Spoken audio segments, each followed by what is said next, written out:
Welcome to the Ontario Mortgage and Real Estate Insights podcast, your go-to source for the latest developments, trends, and regulatory changes in the industry. I'm your host, Steve Hamoen, here to provide you with insights sourced from reputable news outlets to help you stay informed and make well-informed decisions. This podcast is brought to you by Real Approved Inc., a trusted mortgage brokerage dedicated to helping Canadians achieve their home ownership dreams. Visit realapproved.ca to learn more about how our experienced team can assist you with your mortgage needs. Let's dive into today's episode. Today, we're diving into the recent developments in Toronto's real estate market. According to the Toronto Regional Real Estate Board, home sales in the Greater Toronto Area rose by 1.8% in April compared to March. However, that does not tell the whole story, as sales are still down sharply from this time last year. That's right, Steve. It's interesting to see the month-over-month increase, but the year-over-year decline of 23.3% is quite significant. It seems like buyers are being cautious, possibly due to the ongoing trade tensions between Canada and the United States. Exactly, Janine. The trade tensions are definitely something to keep an eye on. The Toronto Regional Real Estate Board's president, Alekia Barry-Sproul, mentioned that if our trade relationship with the United States improves, we might see a boost in transactions due to increased consumer confidence and affordability. And while the average selling price fell by 0.7% to $1,065,687 Canadian dollars, it's important to note that this is the fifth month in the last 6 where prices have been dropping. It seems like the market is adjusting after the previous highs. Yes, the market is certainly in a state of flux.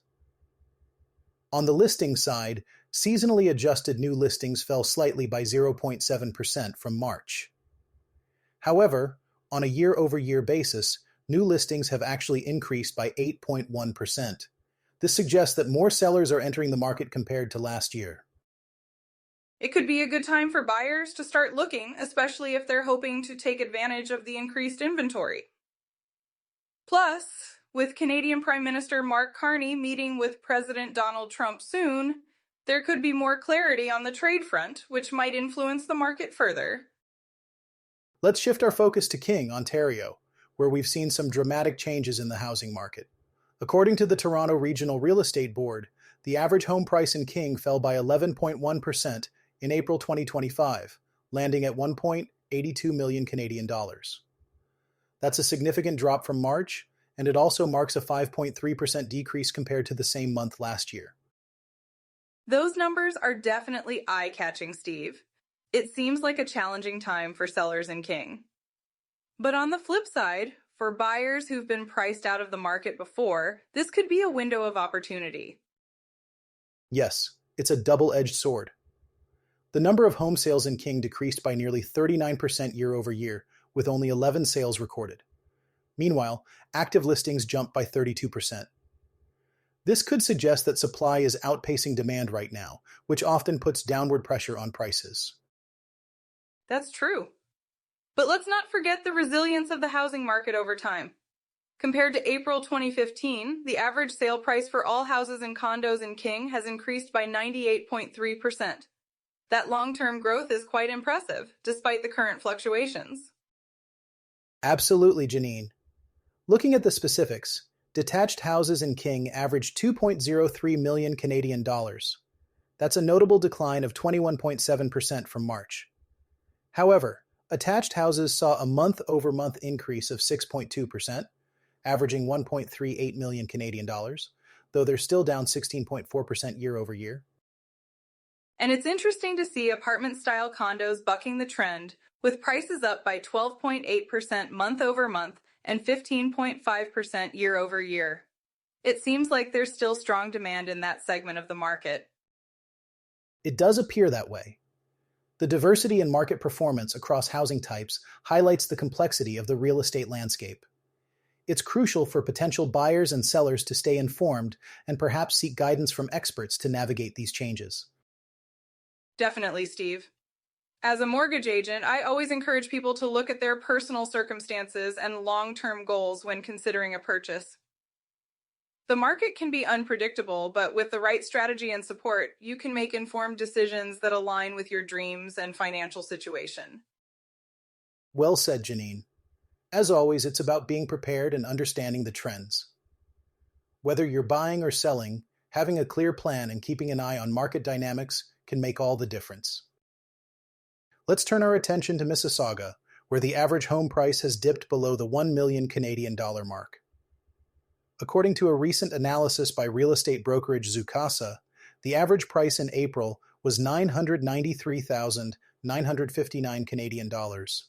That is a decrease from 1,046,145 Canadian dollars in March. That's quite a shift, Steve. It seems like Mississauga is becoming a more attractive option for buyers who might have previously been priced out. With more selection at slightly lower prices, it could be a good time for those looking to enter the market. Absolutely, Janine. Both sales and listings have increased in the city, with home sales rising by 7.2% to 490 transactions. Inventory has climbed across the board as well, with new listings up 11.5% and active listings rising 17.2%. More inventory means more choices for buyers, which is always a good thing. Interestingly, despite these changes, homes are selling slightly faster, with the average days on the market decreasing by 12.2% to 36 days. That's correct. Detached homes saw an 11.1% increase in sales, but they also experienced the largest price drop of 7.8% to 1,440,838 Canadian dollars. Semi-detached homes saw a decrease in sales by 8.5%, with a modest price decline of 1.8%. It's interesting to see townhouses gaining traction, though. Sales for townhouses were up by 45.5%, with prices holding steady at 970,500 Canadian dollars. It seems like buyers are finding value in this property type. Yes, and condo townhouses also remained active, with a 12.5% boost in sales, despite a slight decline in average prices to 764,478 Canadian dollars. Meanwhile, condo apartments saw sales rise by 7.1%, but their average prices dropped by 5.8%. For budget-conscious buyers, condo apartments might offer the most opportunity, especially since they're sitting on the market the longest at 34 days. It's a segment that might be worth considering for those looking to stretch their dollar further. Across the Greater Toronto Area, total residential transactions were down compared to the same time last year, and the average selling price was also down by 4.1% compared to April 2024. The Toronto Regional Real Estate Board suggests that potential buyers may be waiting for lower borrowing costs and more certainty about the economy's direction. It is understandable that people are cautious, especially with the recent federal election and the evolving trade relationship with the United States. As TUREB President Alechia Berry-Sproul mentioned, if our trade relationship improves, we might see more activity due to increased consumer confidence and a more affordable market. Now let's shift gears a bit and talk about Montreal's real estate market, which has been making waves recently. The Quebec Professional Association of Real Estate Brokers reported a strong start to the spring season, with residential sales rising by 10% year over year in April, totaling 5,126 transactions. This activity is 8% above the historical average for the month, despite the Bank of Canada's rate pause in early April. That's quite impressive, Steve. It seems the Montreal market is thriving even with the current economic conditions. Charles Brandt, the market analysis director at QParib, mentioned that most geographic areas and property categories are experiencing double-digit increases. It shows the resilience and demand within the market. Absolutely, Janine.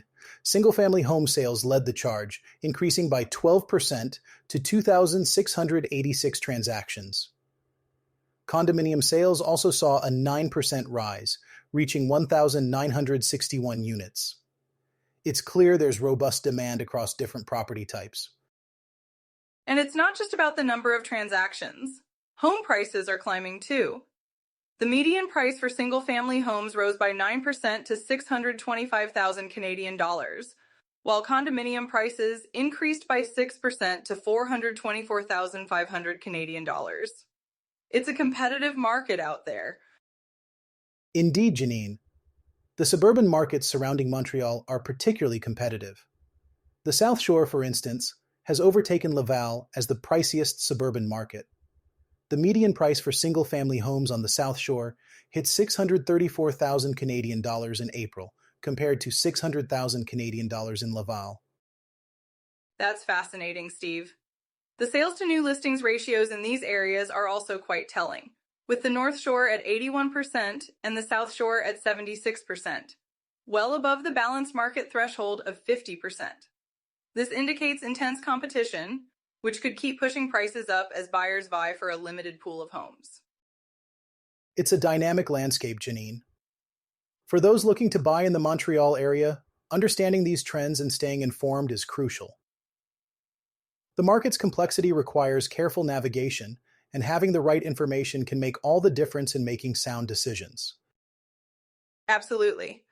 As always, it's important for buyers to align their decisions with their financial goals and personal circumstances. The Montreal market is a good example of how diverse and vibrant real estate can be, even in the face of economic challenges. Thanks for tuning in to another episode of the Ontario Mortgage and Real Estate Insights podcast. We hope you found today's insights valuable as you navigate the world of mortgages and real estate. Before you go, a quick reminder, Real Approved is here to make your mortgage journey smoother. Whether you're buying your first home or refinancing, their experienced team is ready to guide you with personalized support every step of the way. Visit realapproved.ca to get started and take the next step toward achieving your homeownership goals. Catch you next time, and stay informed with the latest industry insights.